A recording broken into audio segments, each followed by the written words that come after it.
আমাদের বাংলাদেশ ভালো নেই, এটা বোঝার উপায় হচ্ছে আমাদের দেশে যখন নারীরা নিরাপদ থাকে না তখনই বুঝতে হবে দেশ ভালো নেই। এই দেশে বসবাস করার যোগ্য এখনো হয়ে ওঠেনি। আর এই দেশে আপনি বসবাস করার সময় যে কোনো কিছু হয়ে যেতে পারে।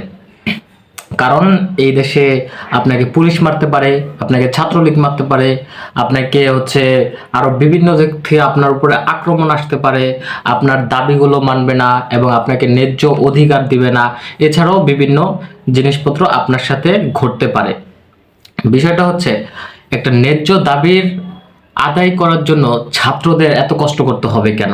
ছাত্ররা খুব সুশৃঙ্খলভাবে, খুব সুন্দরভাবে আন্দোলন করছে, সেখানে কেন আরেক গোষ্ঠী এসে তাদের উপরে আক্রমণ করবে এবং যারা আক্রমণ করছে তাদেরকে পুলিশ সেফটি দিচ্ছে?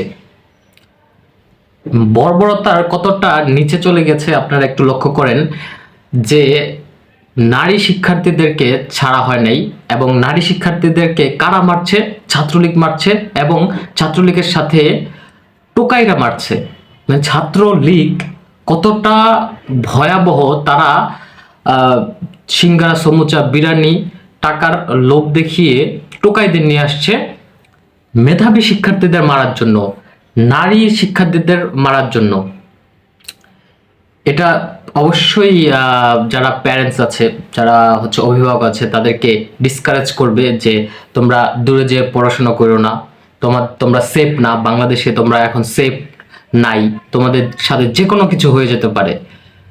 সো এটা নিশ্চিত যে ছাত্ররা যখন মাঠে নেমেছে তখন তারা যেই দাবির জন্য নেমেছে তারা সেটা আদায় করেই ছাড়বে।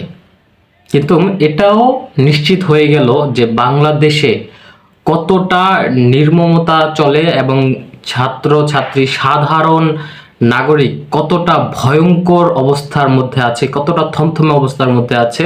কারণ যে কোনো সময় যে কোনো কিছু ঘটে যেতে পারে।